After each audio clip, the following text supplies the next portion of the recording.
Education in Pakistan is overseen by the Ministry of Education of the Government of Pakistan as well as the provincial governments, whereas the federal government mostly assists in curriculum development, accreditation and in the financing of research and development. Article 25A of Constitution of Pakistan obligates the state to provide free and compulsory quality education to children of the age group 3 to 16 years. The state shall provide free and compulsory education to all children of the age of 5 to 16 years in such a manner as may be determined by law. The education system in Pakistan is generally divided into 6 levels: primary education, primary, middle, higher, intermediate, certificate or HSC, and university programs leading to undergraduate and graduate degrees. The literacy rate ranges from 96% in Islamabad to 28% in the Kolu district. Between 2000 and 2004, Pakistanis in the age group 55 to 64 had a literacy rate of almost 38%. Those ages 45 to 54 had a literacy rate of nearly 46%. Those 25 to 34 had a literacy rate of 57%, and those ages 15 to 24 had a literacy rate of 72%. Literacy rates vary regionally, particularly by sex.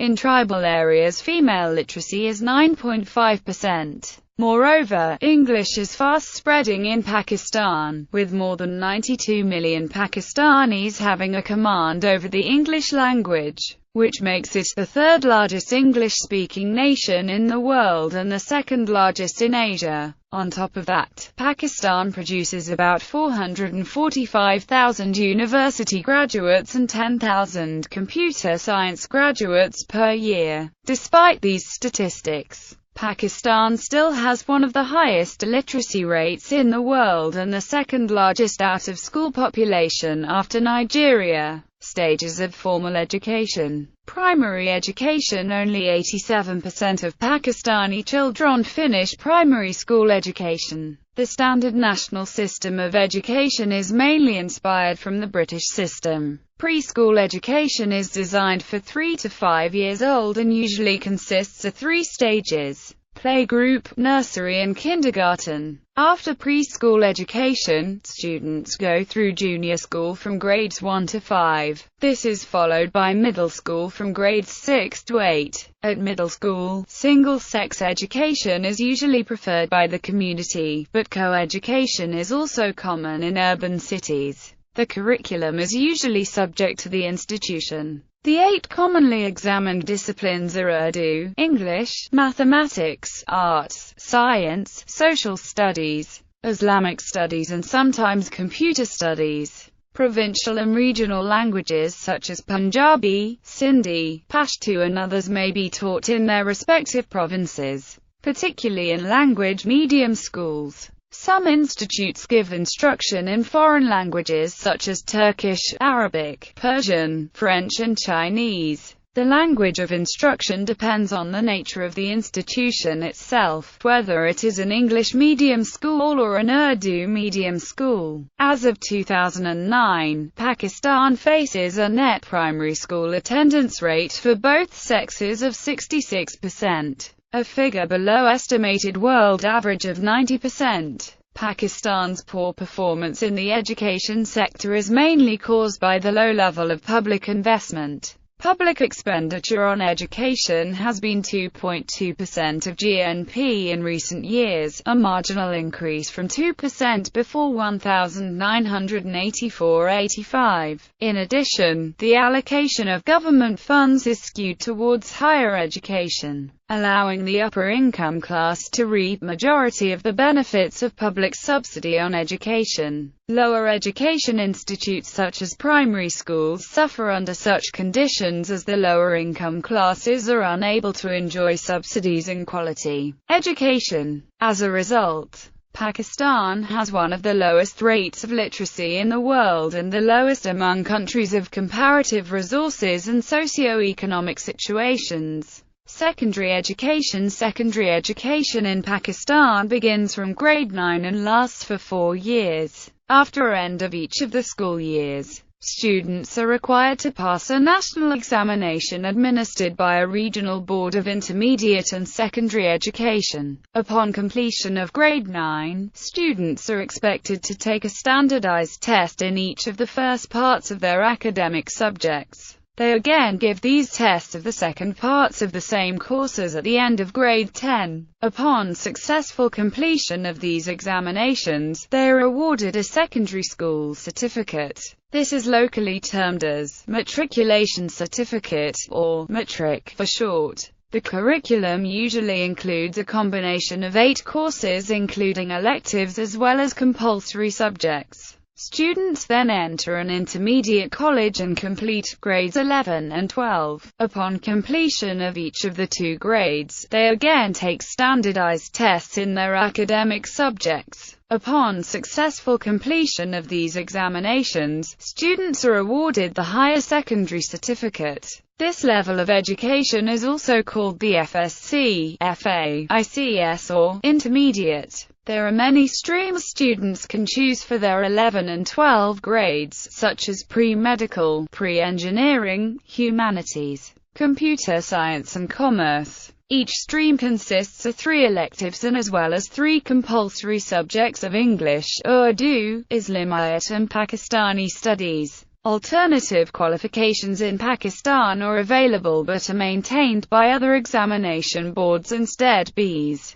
Other qualifications include IGCSE, which replaces SSC, GCE and GCSE O-level. IGCSE and GCE as A-level are managed by British examination boards of CIE of the Cambridge Assessment or Edexcel International of the Pearson plc. Generally, 8 to 10 courses are selected by students at GCE O-levels and 3 to 5 at GCE A-levels. Advanced placement is an alternative option but much less common than GCE or IGCSE. This replaces the secondary school education as high school education instead. AP exams are monitored by a North American examination board, College Board, and can only be given under supervision of centers which are registered with the College Board, unlike GCEO as A-level and IGCSE which can be given privately. There is another type of education in Pakistan which is called technical education, gathering technical and vocational education. The vocational curriculum starts at grade 5 and ends on grade 10.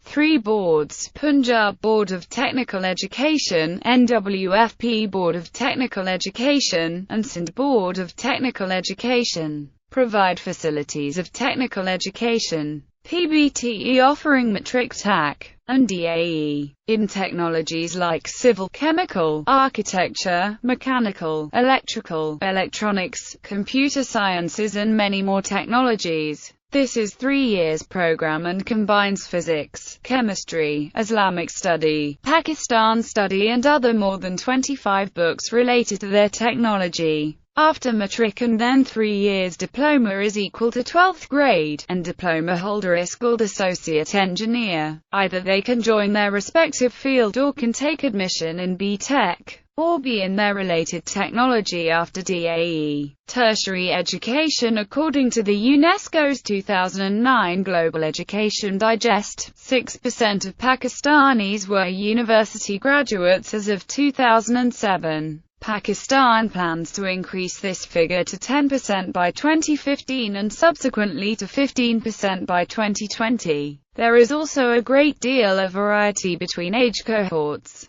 Less than 6% of those in the age cohort 55 to 64 have a degree, compared to 8% in the 45 to 54 age cohort. 11% in the 35 to 44 age cohort and 16% in the age cohort 25 to 34. After earning their HSc, students may study in a professional college for bachelor's degree courses such as engineering, B.Tech Honours, BS Eng, Tech Medicine, Dentistry, Veterinary Medicine, Law, Architecture, Pharmacy and Nursing. These courses require 4 or 5 years of study. There are some councils and boards that will handle all the education matters in these cases. They are the PMDC, Pakistan Pharmacy Council, and Pakistan Nursing Council. Students can also attend a university for Bachelor of Arts, Bachelor of Science, Bachelor of Commerce or Bachelor of Business Administration degree courses. These all are the courses that are done in Pakistan and are really common. These days Doctor of Pharmacy is also gaining much reputation. The Pharmacy Council of Pakistan is doing huge struggle to make the pharmacy education better. Polytechnics and colleges of technology offers technical education. There are two types of bachelor courses in Pakistan: pass or honors. Pass degree requires 2 years of study and students normally read 3 optional subjects in addition to almost equal number of compulsory subjects. Honors degree requires 3 or 4 years of study, and students normally specialize in a chosen field of study, such as biochemistry. It can be noted that pass bachelors is now slowly being phased out for honors throughout the country. Quaternary education. Most of master's degree programs require 2 years education. Master of Philosophy is available in most of the subjects and can be undertaken after doing masters. Doctor of Philosophy education is available in selected areas and is usually pursued after earning a MPhil degree. Students pursuing MPhil or PhD degrees must choose a specific field and a university that is doing research work in that field. MPhil and PhD education in Pakistan requires a minimum of 2 years of study. Non-formal and informal education. Out of the formal system, the public sectors runs numerous schools and training centers,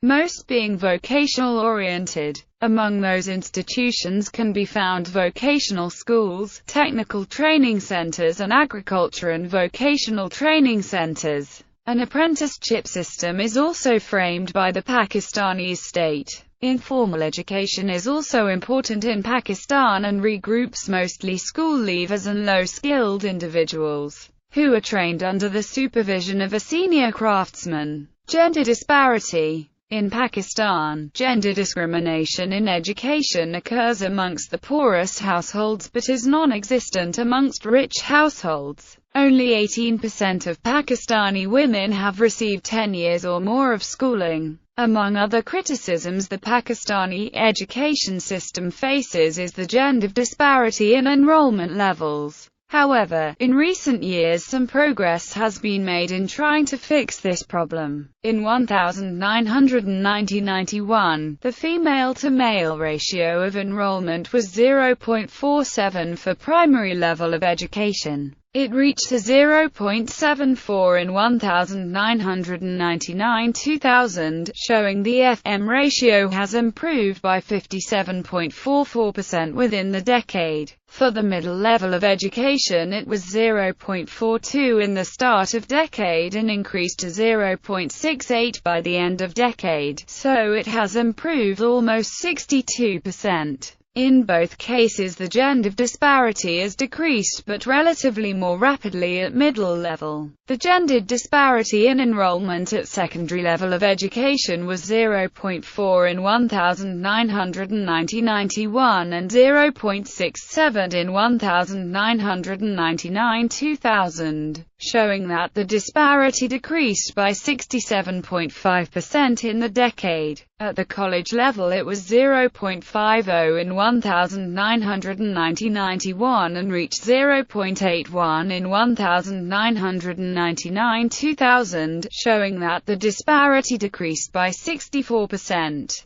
The gender disparity has decreased comparatively rapidly at secondary school. The gender disparity is affected by the Taliban enforcement of a complete ban on female education in the Swat district, as reported in a January 21, 2009 issue of the Pakistan daily newspaper The News. Some 400 private schools enrolling 40,000 girls have been shut down. At least 10 girls' schools that tried to open after the January 15, 2009 deadline by the Taliban were blown up by the militants in the town of Mingora, the headquarters of the Swat district. More than 170 schools have been bombed or torched. Along with other government-owned buildings, there is great difference in the rates of enrollment of boys, as compared to girls in Pakistan. According to UNESCO figures, primary school enrollment for girls stand at 60% as compared to 84% for boys.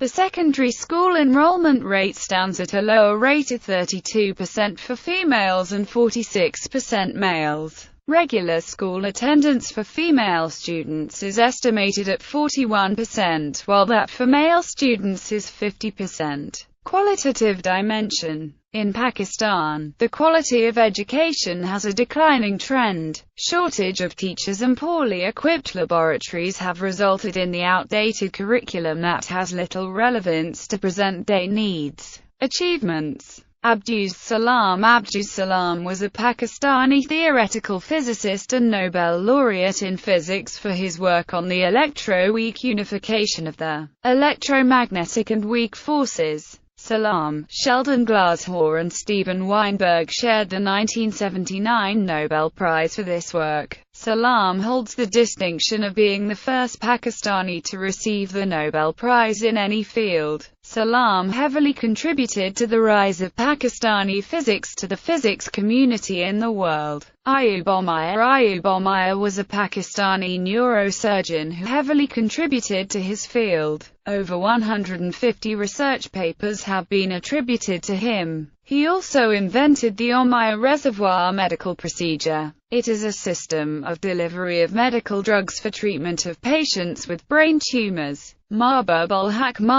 Haq was a Pakistani economist who, along with Indian economist Amartya Sen, developed the Human Development Index, the modern international standard for measuring and rating human development. Attar Rahman is a Pakistani scientist known for his work in the field of natural product chemistry. He has over 935 research papers attributed to him. Education expenditure as percentage of GDP. Public expenditure on education lies on the fringes of 2% of GDP. However, in 2009 the government approved the new National Education Policy, which stipulates that education expenditure will be increased to 7% of GDP, an idea that was first suggested by the Punjab government. The author of an article, which reviews the history of education spending in Pakistan since 1972, argues that this policy target raises a fundamental question. What extraordinary things are going to happen that would enable Pakistan to achieve within 6 years what it has been unable to lay a hand on in the past 6 decades? The policy document is blank on this question and does not discuss the assumptions that form the basis of this target.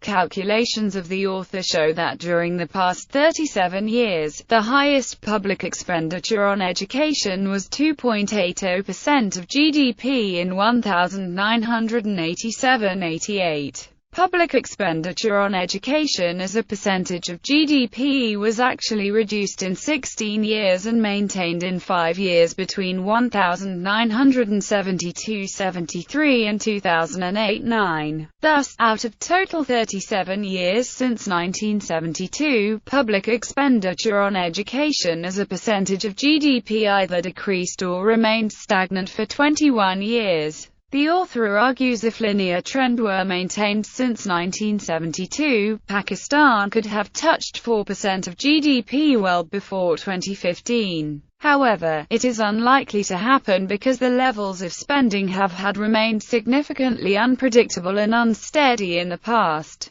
Given this disappointing trajectory, increasing public expenditure on education to 7% of GDP would be nothing less than a miracle, but it is not going to be of godly nature. Instead, it is going to be the one of political nature because it has to be invented by those who are at the helm of affairs. The author suggests that little success can be made unless Pakistan adopts an unconventional approach to education. That is to say, education sector should be treated as a special sector by immunizing budgetary allocations for it from fiscal stresses and political and economic instabilities. Allocations for education should not be affected by squeezed fiscal space or surge in military expenditure or debts. At the same time, there is a need to debate others' options about how Pakistan can invent the miracle of raising education expenditure to 7% of GDP by 2015. Universities rankings.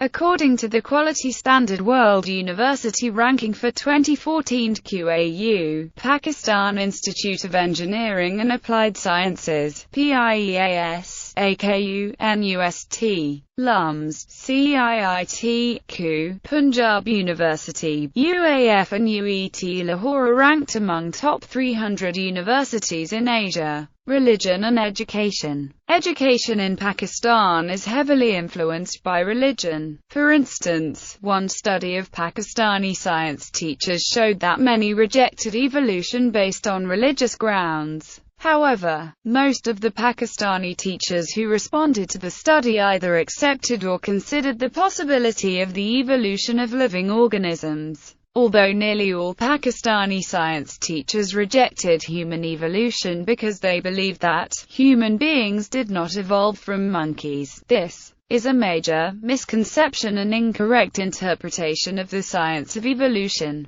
But according to the study, it is a common one among many Pakistani teachers. Although many of the teachers rejected the evolution of humans, all agreed that there is no contradiction between science and Islam in general. Literacy rate. From census to census, the definition of literacy has been undergoing changes, with the result that the literacy figure has vacillated irregularly during the last 10 censuses. A summary of the censuses is as follows. Table below shows the literacy rate of Pakistan by province. Table below shows the literacy rate of federally administered areas. School attendance. Population aged 10 and over that has ever attended school. Highest and lowest figures by region. Islamabad has the highest rate in the country at 85%, whilst Jalmagzi has the lowest rate at 20%. Comparison with other countries. Source: UNESCO Adult Literacy Rate, Youth Literacy Rate, International Education. As of January 2015, the International Schools Consultancy listed Pakistan as having 439 international schools. ISC defines an international school in the following terms. ISC includes an international school if the school delivers a curriculum to any combination of preschool, primary or secondary students, wholly or partly in English outside an English-speaking country, or if a school in a country where English is one of the official languages, offers an English medium curriculum other than the country's national curriculum and is international in its orientation. This definition is used by publications including The Economist,